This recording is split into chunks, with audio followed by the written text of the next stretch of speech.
Hello students, पिछले video में हमने आपको प्रोबेबिलिटी के बारे में डिस्कस किया। तो आपने देखा हमने बेसिक बातें की थी। सैंपल स्पेस क्या होता है, सैंपल इवेंट्स क्या होता है, इक्वली लाइकली इवेंट्स क्या होती है, और वहाँ पे 3 मोस्ट इंपॉर्टेंट इवेंट्स हम लोगों ने डिस्कस किया था। Equally likely, equi probable events, mutually exclusive event and exhaustive events. आज हम लोग अपने वीडियो को उसी के आगे कंटिन्यू करते हैं। आज हम लोग फर्स्ट पार्ट देखते हैं, dependent and independent events.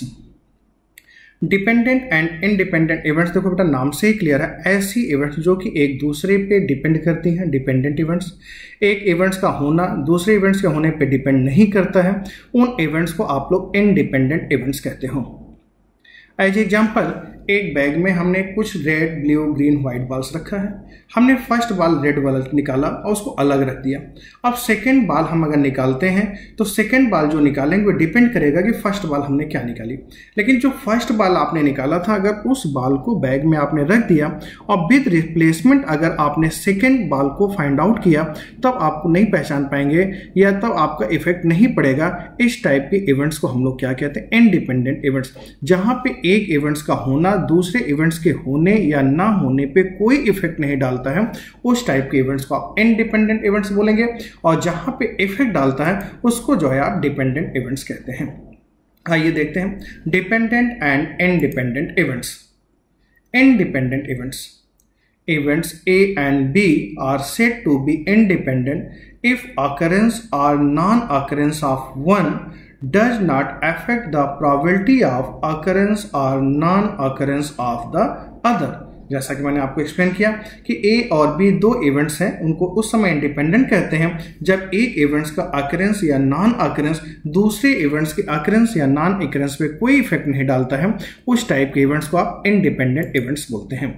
As example, 2 people holding a normal dice and the other a coin throw them once, then getting a 6 on the normal dice and getting a head on the coin are the examples of events which are independent। Both are, देखिए different experiments में event हो रही हैं। अगर different experiments में events होती हैं तो एक इवेंट्स का अकरेंस नॉन अकरेंस दूसरे एक्सपेरिमेंट के इवेंट्स के अकरेंस या नॉन अकरेंस पे इफेक्ट नहीं डालता है। तो इस टाइप के इवेंट्स को आप लोग क्या कहते हैं बेटा, इंडिपेंडेंट इवेंट्स कहते हैं। इसी बात को हम सेकेंड एग्जाम्पल के थ्रू देखते हैं। फ्रॉम ए बॉक्स या earn containing 2 red, 3 green and 4 white balls, A ball is drawn, its colour is noted, the ball is replaced in the urn and another ball is drawn, getting a red and a red ball on the both the occasions are the example of events which are independent। Similarly, एक third example हम बात करते हैं। Similarly, example can be given in the playing cards getting an S and an S in 2 successive draws from a well shuffled pack of 52 cards when the first drawn card is replaced in the pack before the second drawn। If it is not replaced, the events becomes dependent। अगर हमने उसको replace कर दिया तो आप देखेंगे events independent होगी, और अगर आपने रिप्लेसमेंट नहीं किया हुआ है तो आप देखोगे बेटा आपकी इवेंट्स क्या हो जाएगी। अगर आपने रिप्लेस किया हुआ है तो इंडिपेंडेंट होगी, अगर रिप्लेसमेंट नहीं किया हुआ है तो आपकी इवेंट्स डिपेंडेंट हो जाएगी। नेक्स्ट पॉइंट देखिएगा, dependent independent events come from 2 different experiments while mutually exclusive events come from the same experiments। ये बहुत इंपॉर्टेंट बात है, इसका हम लोग आगे चल के यूज करेंगे। एक बात और, अभी मैंने केवल आपको डिपेंडेंट और इंडिपेंडेंट की डिफिनीशंस को डिस्कस किया है। अभी हम लोग बेसिक डिफिनीशन डिस्कस कर रहे हैं, फिर आगे चल के हम लोग डिपेंडेंट इंडिपेंडेंट इवेंट्स की बहुत सी प्रॉपर्टी को डिस्कस करेंगे। उनकी प्रॉपर्टी का आप देखेंगे न्यूमेरिकल में अच्छा खासा यूज होता है। प्रोबेबिलिटी चैप्टर जो होता है ये बेसिक छोटे छोटे कंसेप्ट पे डिपेंड करता है। एक बार ये छोटी छोटी बातें आपके माइंड में सेट हो जाती हैं तो किसी भी टाइप का क्वेश्चन आएगा तो बहुत इजी वे में आप सॉल्व कर लेते हैं। अब नेक्स्ट हेडिंग हम लोग देखते हैं, classical definition of probability. Probability का मतलब होता है किसी इवेंट्स के होने के चांस क्या हैं। किसी इवेंट्स को हमारे फेवर में होती है तो हमारे फेवर में इवेंट्स होने की क्या पॉसिबिलिटीज हैं। एज एग्जाम्पल, हमने क्वाइन को टास्क किया। आप सब जानते हैं क्वाइन पे हेड आने की प्रोबेबिलिटी 1/2 होती है, हेड आने की प्रोबेबिलिटी 1/2 और ना आने की प्रोबेबिलिटी भी 1/2 होती है। लेकिन अब हमने कॉइन को टॉस किया तो दो चांस थे, हेड का भी आ सकता है, टेल का भी आ सकता है। तो हेड का आना कितने % चांस है? 50% चांस। तो हम लोग बोलते हैं बेटा प्रोबेबिलिटी है। तो प्रोबेबिलिटी का मतलब होता है कि जो हम फेवरेबल इवेंट्स कहते हैं, फेवरेबल इवेंट्स का मतलब जो क्वेश्चन में आपसे पूछा जाता है, जिसकी हमको रिक्वायरमेंट्स होती है, उस फेवरेबल इवेंट्स को होने के क्या चांसेज हैं, इस बात को प्रोबेबिलिटी से डिफाइन किया जाता है। अब आइए इसकी हम क्लासिकल डेफिनेशन देखते हैं। If an experiment results in a total of m plus n outcomes which are equally likely and mutually exclusive with one another, and if m outcomes are favorable to an event A while n are unfavorable, then the probability of occurrence of the event A denoted by the probability of A is defined by probability of A equal to m upon m plus n। तो probability of A होता है number of favorable outcomes divided by total number of outcomes। एक बार इस बात को हम फिर से एक्सप्लेन करते हैं। कोई भी इवेंट्स होती है, हमें प्रोबेबिलिटी फाइंड आउट करनी है, तो बेसिक फॉर्मूला आप अपने माइंड में सेट रखते हैं, number of favourable events divided by number of total events. Number of favourable events divided by number of total events में क्या आता है? Favourable events plus unfavourable events. Total events में आपके दोनों आ जाते हैं, favourable events plus unfavourable event. तो हमने डिफिनेशन में इसलिए उसको अलग अलग लिया। If an experiments results in a total of m plus n outcomes which are equally likely and mutually exclusive with one and other, and if m outcomes are favourable to an event A and while n are unfavourable, m favourable है, n unfavourable events हैं, तो total events आपकी कितनी हो जाएगी? m plus n events हो जाएगी। Favourable events m है, तो प्रोबेबिलिटी इस बात की हो जाएगी m upon m plus n। तो हम लोग अपने रखेंगे दिमाग में, अगर हमारी events mutually exclusive and equally likely events होनी चाहिए, इक्वली सभी इवेंट्स के होने के सेम प्रोबेबिलिटी है, तो उस समय आपको प्रोबेबिलिटी फाइंड आउट करनी है। तो number of favourable events divided by number of total events. अब आप देखिए, अगर हम लोग अनफेवरेबल इवेंट्स की बात करते हैं तो उसको रिप्रेजेंट करते हैं A complement, A dash, A bar, इस टाइप से रिप्रेजेंट किया जाता है। तो probability of non occurrence of A equal to unfavourable events divided by total events, या 1 माइनस प्रोबेबिलिटी ऑफ A आप करेंगे तो n upon m plus n आ जाएगा। In the above, B shall denote the number of outcomes favorable to the event by NA and the total number of outcomes in the sample space by NS। पिछले video में भी हमने आपको discuss किया था, sample space को NS से represent करते हैं, N number of elements in S, number of elements A, या कुछ बुक्स में इसको E से रिप्रेजेंट करते हैं, नंबर ऑफ इवेंट्स। तो प्रोबेबिलिटी फाइंड आउट करनी होती है, number of favourable events divided by number of total events हम लोग फाइंड आउट करते हैं। तो उसी बात को यहाँ पे लिखा, probability of A equal to number of elements in A favourable sets divided by number of elements in sample space. अब इवेंट्स की प्रोबेबिलिटी अगर 0 है तो event is impossible, probability A है तो इवेंट आपकी श्योर है। किसी भी इवेंट्स की प्रोबेबिलिटी जो होती है 0 से लेके 1 के बीच में पाई जाती है। 0 और 1 एक्सट्रीम पोजीशंस होती हैं। ये सिंबल जो यहाँ पे लिखा हुआ है उसको आप ग्रेटर पढ़िएगा, probability of does not greater than 1 and probability of A does not less than 0। Note, ये 2 पॉइंट्स हैं, इनको आप रखिएगा। मोर इज द प्रोबेबिलिटी, मतलब प्रोबेबिलिटी रिप्रेजेंट क्या करता है? More is the probability of an event, more of chances of its happening. जिस इवेंट्स की प्रोबेबिलिटी ज़्यादा होगी उसके होने के चांसेस ज़्यादा हैं। ये आप आइडिया है आपको, इसमें कोई दिक्कत नहीं है। नेक्स्ट इवेंट्स आप देखेंगे यहाँ पे, next points, probability of phi equal to 0 and probability of s equal to 1, nothing outside sample space can occur, it can be depend on the sample space। Designation of card। अब देखो बेटा, probability के questions आते हैं तो इसमें हम लोग कई टाइप की बात करते हैं, क्वाइन पे बात करते हैं, डाइस पे बात करते हैं, प्लेइंग कार्ड्स पे बात करते हैं और चेस पे बात करते हैं। अधिकतर आप प्रोबेबिलिटी के क्वेश्चंस को देखते होंगे, क्वाइन, डाइस, प्लेइंग कार्ड और चेस बोर्ड पे हम लोग बात करते हैं। तो एक रफ आइडिया हम लेते हैं। क्वाइन की बात करें, एक क्वाइन को टास करेंगे, टोटल नंबर ऑफ आउटकम्स क्या होंगे? हेड या टेल। तो एक क्वाइन को टास किया, total number of outcomes 2। 2 coins को आपने टास किया, दोनों पे हेड आएंगे, दोनों पे टेल आएंगे, फर्स्ट पे हेड, सेकंड पे टेल, टेल हेड। आपने देखा 4 आउटकम्स हैं। 1 क्वाइन को आपने टास किया, टोटल नंबर ऑफ आउटकम्स 2 होंगे। 2 कॉइन को आप टास्क करते हैं, टोटल नंबर ऑफ आउटकम्स 2 का स्क्वायर। 3 कॉइन को आप टास्क करते हैं, टोटल नंबर ऑफ आउटकम्स 2 का क्यूब। एंड दिस पैटर्न पे अगर n कॉइन को आपने टास्क किया, टोटल नंबर ऑफ आउटकम्स 2 की पावर n। ये आप मेरे साथ नोट करते चलिए। किसी एक कॉइन को आपने टास्क किया, टोटल नंबर ऑफ आउटकम्स 2 होंगे। 2 कॉइन को टास्क किया, टोटल नंबर ऑफ आउटकम्स 2 का स्क्वायर। 3 कॉइन को टास्क किया, टोटल नंबर ऑफ आउटकम्स 2 का क्यूब। n कॉइन को टास्क किया, टोटल नंबर ऑफ आउटकम्स 2 की पावर n होते हैं। डाइस की बात करते हैं, एक डाइस को थ्रो करते हैं, टोटल नंबर ऑफ आउटकम 6 होते हैं। 1 2 3 4 5 6 सिंपल स्पेस में आते हैं।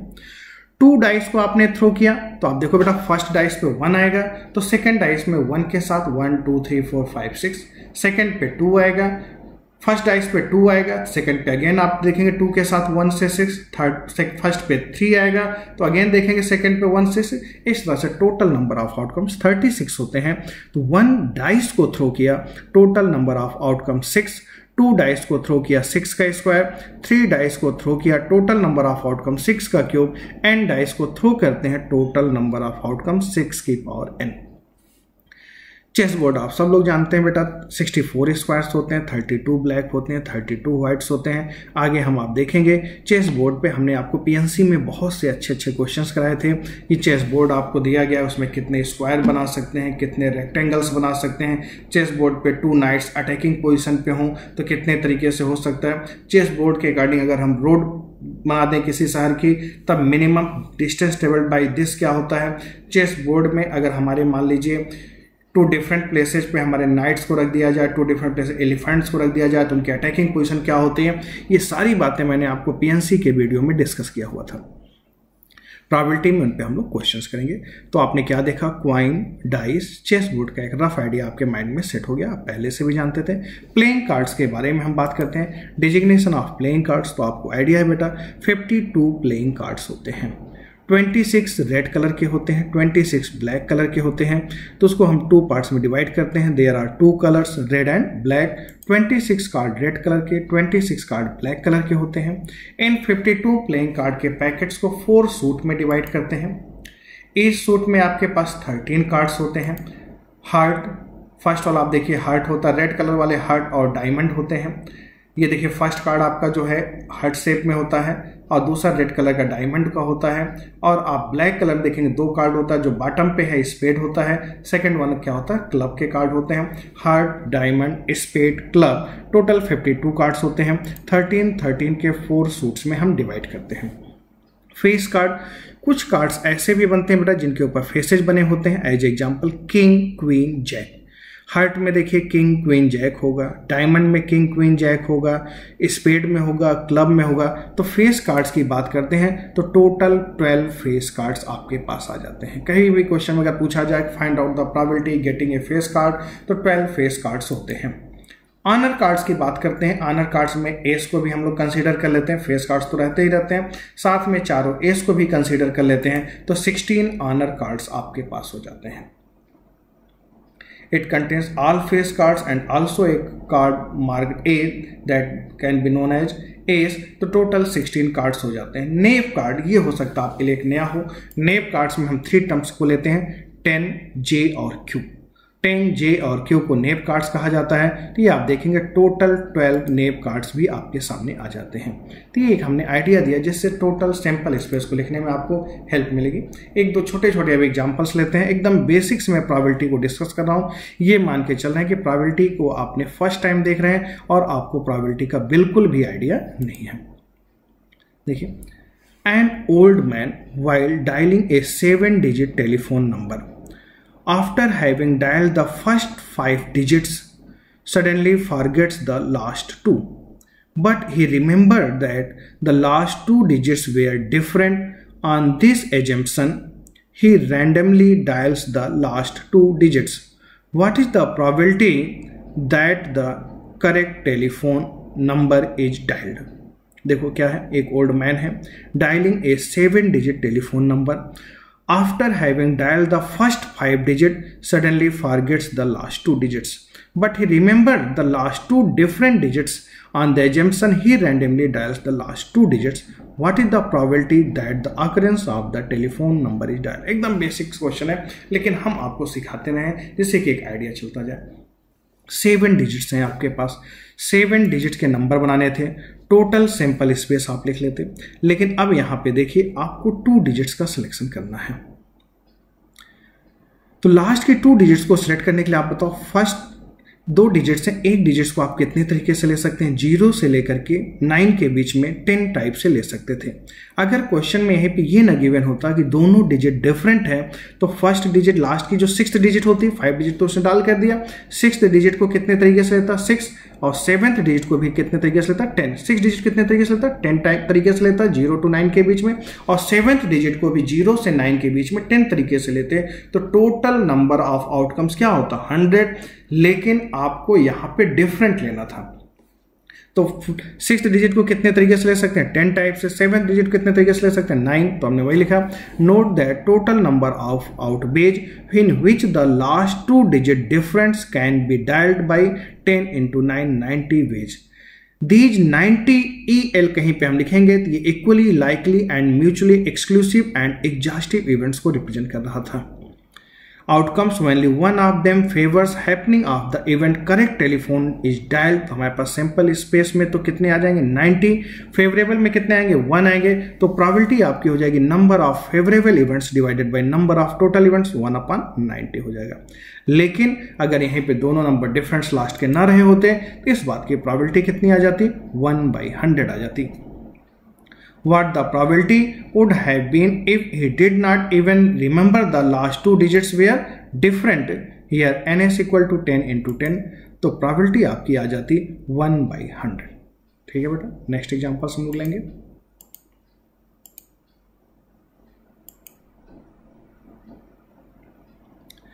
An apple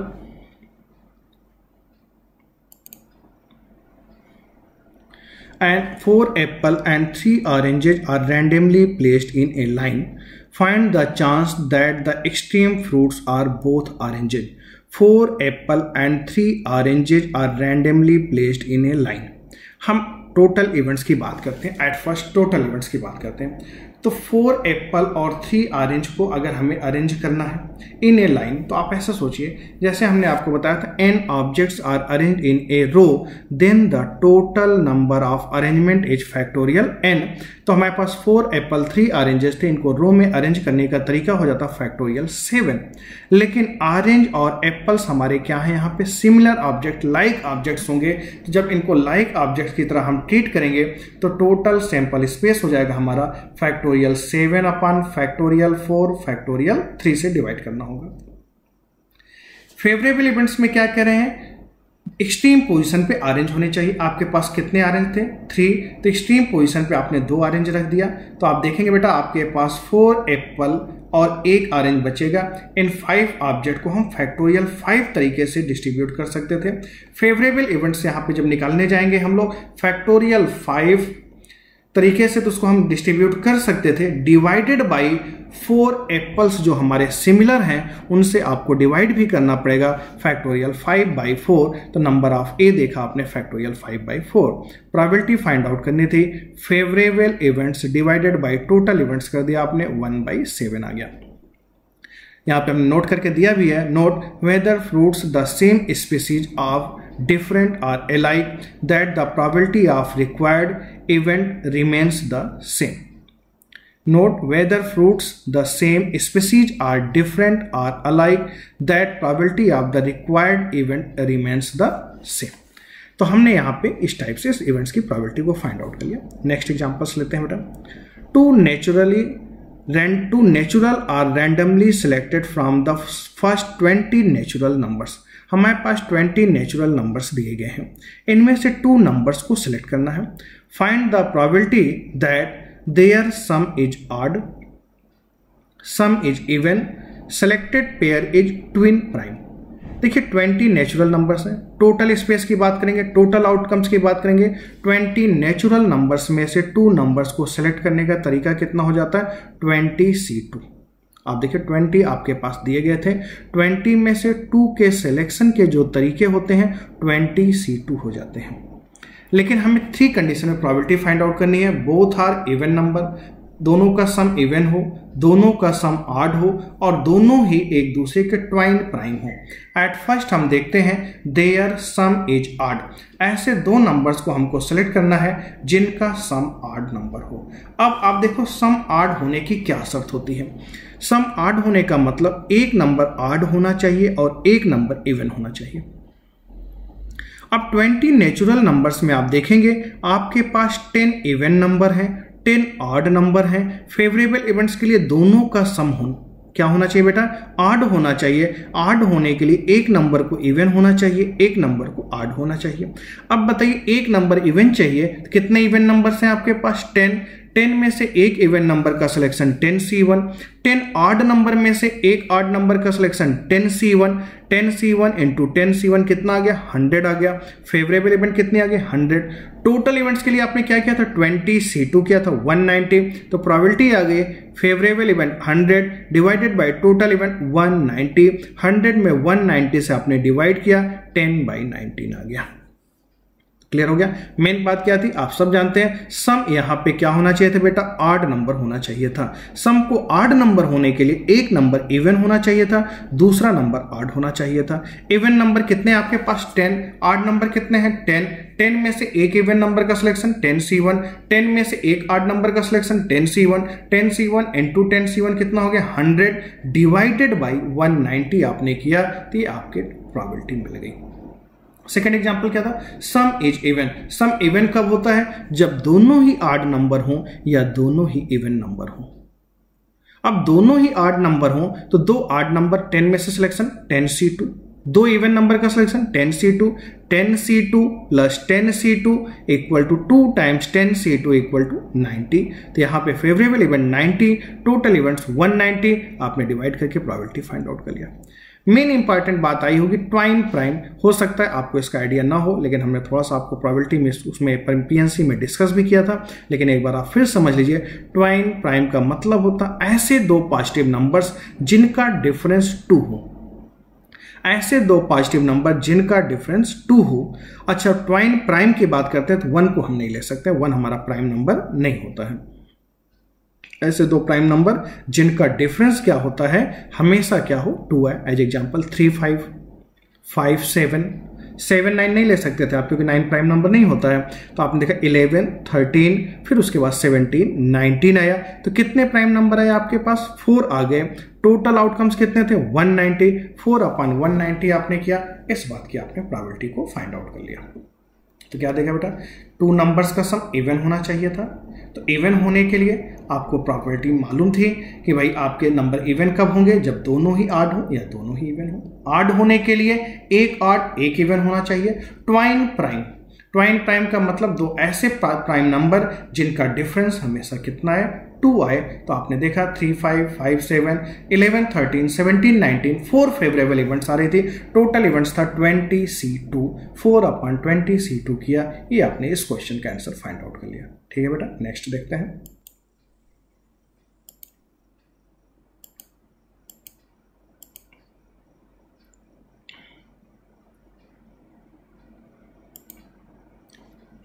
नेक्स्ट एग्जांपल हम लोग लेते हैं। What is the chance that the 4th power of an integer chosen randomly ends in the digit 6? बढ़िया क्वेश्चन है, इसको समझिए। What is the chance that the 4th power of an integer chosen randomly ends in the digit 6? अब आप देखिए, any integer randomly selected can end in 0 to 9। देखिए integer के and को हम क्या ले सकते हैं? 0 से लेकर के 9 के बीच में लेते हैं। 0 1 2 3 4 5 6 7 8 9 these are equally likely mutually exclusive and exhaustive events. Out of these 10 cases, only 4 cases when the integer ends in 2, 4, 6 and 8 favors happening of the required event। 2 की पावर 4 टाइम्स आप खींचिए। देखिए उन्होंने क्या कहा? What is the chance that the 4th power of an integer, 2 की power 4 times करेंगे तो कितना आएगा 16। 4 की पावर आप 4 टाइम्स कीजिए, 64 इंटू 64 लास्ट डिजिट कितनी आएगी 6। 36 इंटू 36 करेंगे लास्ट डिजिट 6। फिर 8 का स्क्वायर करेंगे, आप देखेंगे 64 इंटू 64 लास्ट के डिजिट्स भी आपके पास कितनी आने वाली है, तो लास्ट के डिजिट्स आप देखेंगे तो आपको कितनी मिलती है 6 मिलती है। तो नेक्स्ट आप देखते हैं आगे कंटिन्यू। रिक्वायर्ड इवेंट्स, तो आपने देखा बेटा 4/10 इक्वल टू 40%, इस बात के चांसेस कितने हैं 40% है। What is the chance that the fourth power of an integer chosen randomly ends in the digit 6, मतलब एक ऐसा इंटीजर सिलेक्ट करते हैं जिसकी हम फोर्थ पावर करते हैं तो उसकी जो इंट डिजिट होती है लास्ट में क्या आती है 6 आती है। तो आपने देखा 0 से लेकर 9 तक इंटीजर होते हैं, टोटल कितने इंटीजर्स हैं 10, ये सभी म्यूचुअली एक्सक्लूसिव हैं, इक्वली लाइकली हैं एंड एग्जॉस्टिव हैं, एक दूसरे पे डिपेंड नहीं करते हैं। तो उनमें देखा 4 डिजिट ऐसी थी 2, 4, 6 और 8 जिनकी पावर 4 करते हैं, तो लास्ट की डिजिट 6 आती है, टोटल 10 थे, 4/10, इस बात की प्रोबेबिलिटी आपने फाइंड आउट कर लिया। इसी बात को हम दूसरे तरीके से समझाते हैं। It will be incorrect to think in this problem, कई बार हम लोग जल्दबाजी में छोटी सी गलती कर जाते हैं। Fourth power of an integer can end in 0, 1, 5 and 6, hence the probability 1/4 which is wrong. देखिए यहाँ पे क्या था, fourth power of an integer can end in 0, 1, 5 and 6, hence the probability equal to 1/4 which is wrong. भाई देखिए यहाँ पे fourth power अगर आप करते हैं तो आप इसमें देखेंगे ओनली 4 डिजिट ही आपको मिलती है, 0 मिलती है, 1 मिलती है, 5 मिलती है एंड 6, 0 की पावर 4 डिजिट कहेंगे 0। अब आपने देखा 2, 4, 6 और 8, 2, 4, 6, 8 की पावर 4 टाइम्स अगर आप करके देखिए तो आपको क्या मिलेगा 6 ही मिलेगा। 3 की पावर 4 टाइम्स करके देखेंगे, 9 की पावर 4 टाइम्स करके देखेंगे, लास्ट में 1 मिलेगा। 5 की पावर 4 का टाइम्स करके देखेंगे 5 मिलेगा। तो fourth power of an integer can end 0, 1, 5 and 6, hence the probability equal to 1/4 which is wrong. Note that क्यों रॉन्ग होती है, fourth events are mutually exclusive and exhaustive but not equally likely, hence the definition of probability can not be based on them in the fourth power of an integer. ये बात बहुत समझिए, हम लोग एक दिमाग में बैठा लेते हैं जहां कहीं भी आए प्रोबेबिलिटी अप्लाई कर दो, फॉर्मूला क्लासिकल प्रोबेबिलिटी का number of favourable events divided by number of total, बस एक लाइन हम लोग को रटा दिया जाता है, number of favourable upon number of total. नहीं बेटा, कहीं भी इवेंट्स होते इक्वली लाइकली होनी चाहिए, इस बात को ध्यान देखिए। देखिए हमने यहाँ लिखा, note that 4 events are mutually exclusive and exhaustive events but not equally likely. Last में देखो इनके पावर्स को 4 टाइम्स करेंगे तो 0 का आना, 1 का आना, 5 का आना और 6 का आना, ये सभी जो आपकी हैं म्यूचुअली एक्सक्लूसिव और एग्जॉस्टिव तो हैं बट इक्वली लाइकली इवेंट्स नहीं हैं, hence the definition of probability can not be based on them in factor fourth power of an integer. Ending in 0 is favoured by only 1 case, केवल 0 के fourth power करेंगे तो 0 आएगा। Ending 1 is favored by only 4 cases, 1, 3, 7, 9. 1 की power 4 times करेंगे, last digit 1 आएगा। 3 की power 4 times कीजिए, लास्ट डिजिट आपकी जो है 1 आएगी। 7 की पावर 4 टाइम्स करेंगे, लास्ट की डिजिट 1 आएगी। 9 की पावर 4 टाइम्स करेंगे, लास्ट डिजिट 1 आएगी। Ending in 5 is favored by only 1 case, 5. Ending 6 in favored only 4 cases, 2, 4, 6, 8। तो अब आप चारों को देख लीजिए, लास्ट में 1 का आना, लास्ट में जो है 0 का आना, 1 का आना, 5 का आना, 6 का आना, ये इक्वली लाइकली इवेंट्स नहीं हैं। तो प्रोबेबिलिटी ऑफ 0 कितना है 1/10, 1 का आना कितना है 4/10, 5 का आना लास्ट में 1/10, 6 का आना 4/10। तो ये सभी इवेंट्स आपकी जो दी गई थी म्यूचुअली एक्सक्लूसिव एंड एग्जॉस्टिव थे, इक्वली लाइकली नहीं थी, इसलिए उस फॉर्मूले का हम यूज नहीं कर सकते थे। नेक्स्ट क्वेश्चन लेते हैं बेटा। Pair of dice has been rolled, find the probability that at least one of the dice shows up the face 1। अब देखो बेटा, पेयर ऑफ डाइस को हम रोल करते हैं, find the probability that at least one of the dice shows up the face 1। कम से कम एक डाइस जो है फेस 1 शो करे।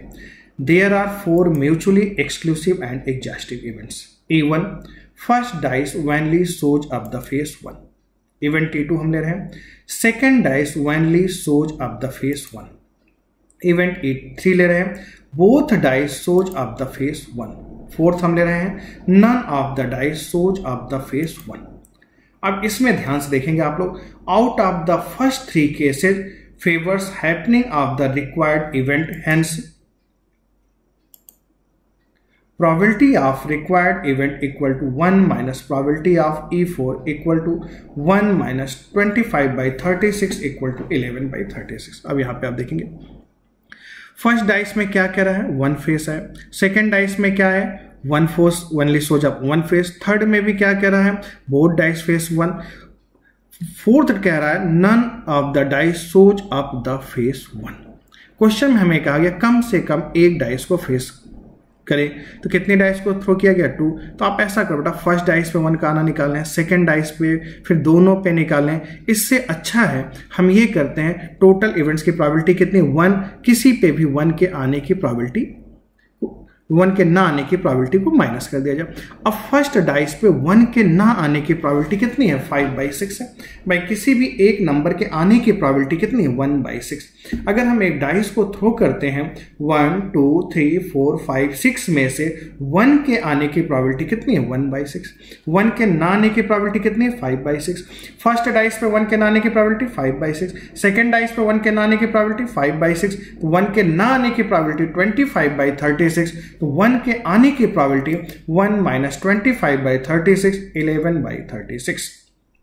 Note that A1, A2, A3 and A4 are not equally likely।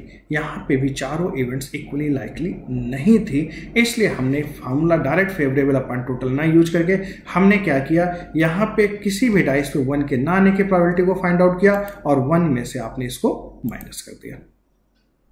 Next example बेटा देखते हैं। A leap year is selected at random. Find the probability that it has 53 Sunday, 53 Sunday and Monday, 53 Sunday और Monday। Leap year की बात करते हैं, तो एक लीप ईयर में आप सबको आइडिया है 266 डेज होते हैं। 266 डेज को हम लोग 52 वीक प्लस 2 डेज में अरेंज कर लेते हैं। वे जो हमारे 2 दिन एक्स्ट्रा आते हैं उन 2 दिन को देखो, 52 वीक्स मतलब सारे दिन तो 52 ही होंगे, 2 डेज को हम अरेंज कर लेते हैं। तो हमने इसको डिफाइन किया, leap years means which is divisible by 4 if it not a century year, if it is century year it must be divisible by 400 as well। A leap year has 366 days, out of this 364 यहाँ पे हमने लिखा leap year means which is divisible by 4 if not a century year, if it is a century year it must be divisible by 4 as well. यहाँ पे 400 को 4 बना लेंगे। A leap year has 366 days, out of this 364 days are consumed for 52 weeks, that is 52 times, यानी कि Sunday Monday सब 2 times तो आएंगे ही।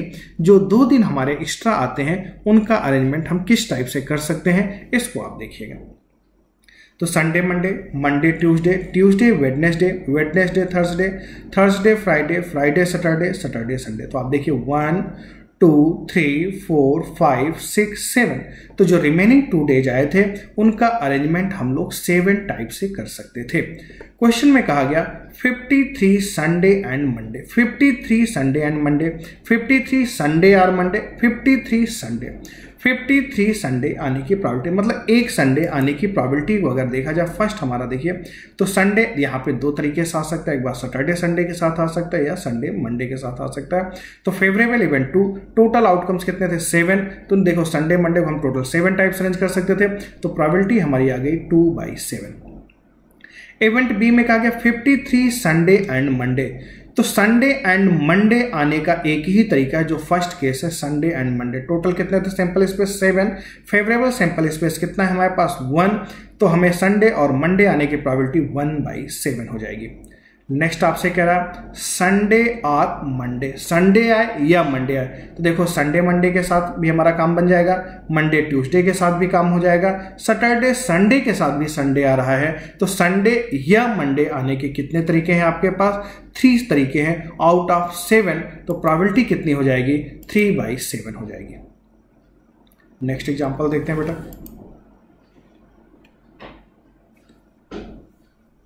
A card is drawn randomly from a bill shuffled pack of 52 cards. The probability that the drawn card is neither a heart nor a face card. क्या है बेटा? A card is drawn randomly from a bill shuffled pack of 52 cards. 52 में से एक card को draw करना है. 52C1 total event simple space आप निकाल लिए. The probability that the card is neither a heart nor a face card. इस बात की probability बताइए कार्ड ना तो हर्ट हो ना तो फेस कार्ड हो. तो आप ऐसा करो, एट फर्स्ट आप यहाँ पे हर्ट और फेस कार्ड की probability निकाल लो. हर्ट या फेस कार्ड होने की probability निकाल लीजिए और 1 में से उसको आप माइनस कर दीजिए. Note that there are 22 cards which either heart और फेस कार्ड्स. अब आप ऐसा सोचिए, हार्ट की बात करते हैं तो कितने कार्ड्स हमारे पास आ गए? 13 कार्ड्स आ गए. फेस कार्ड की अगर हम बात करते हैं तो हमारे पास कितने फेस कार्ड्स आते हैं? 12 फेस कार्ड्स आते हैं.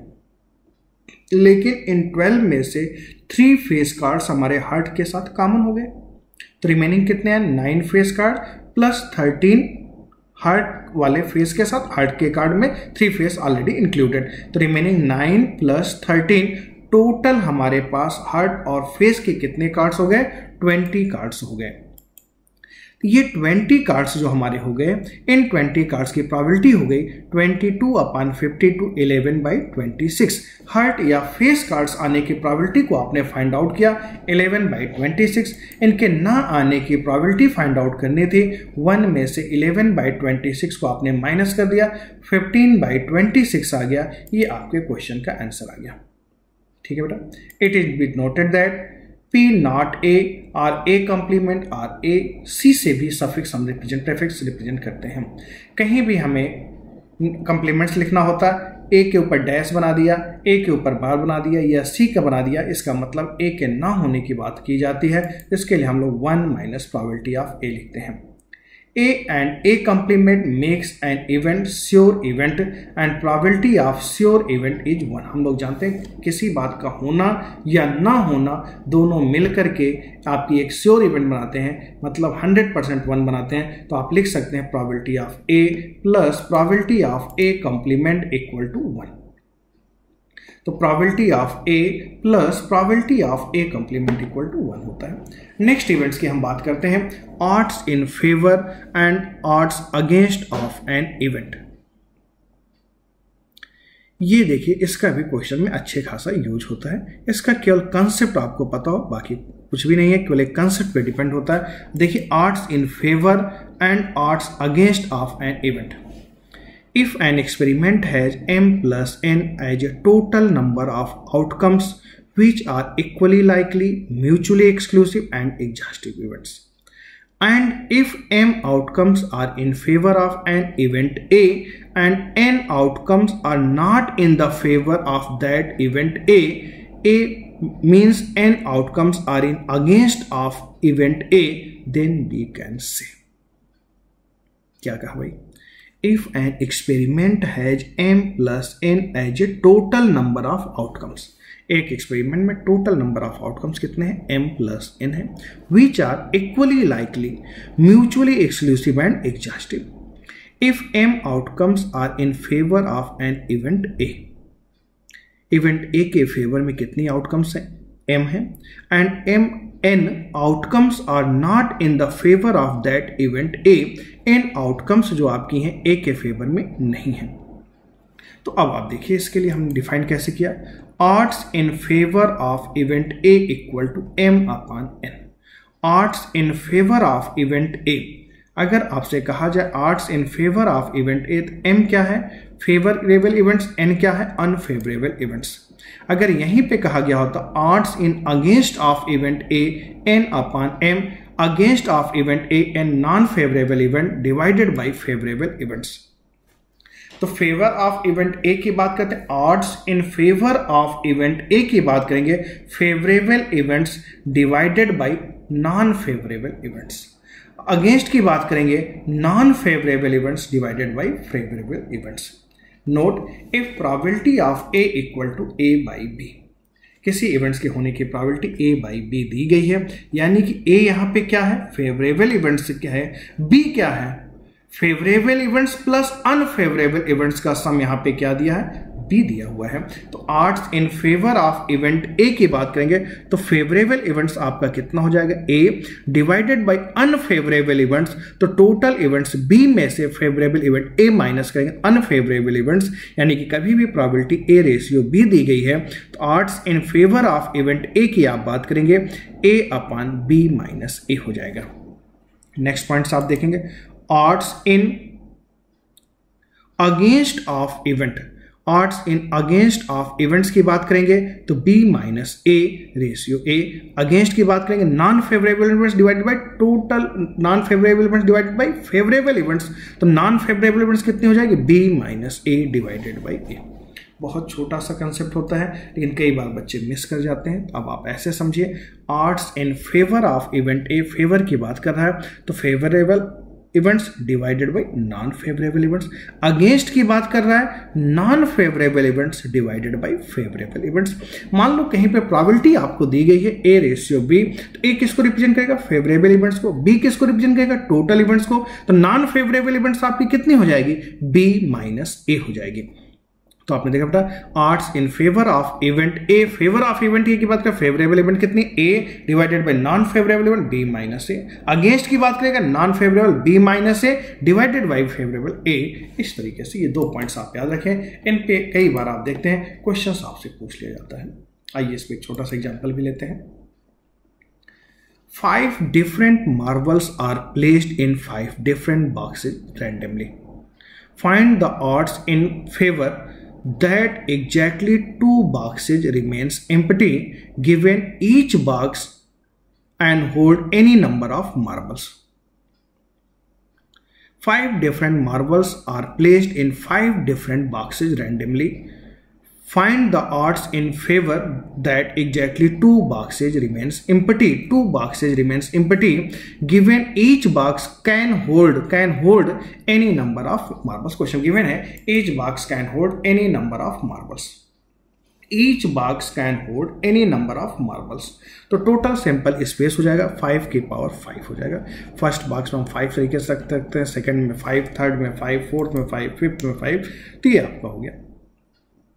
फेवरेबल इवेंट्स की बात करते हैं बेटा, ये ध्यान समझिएगा।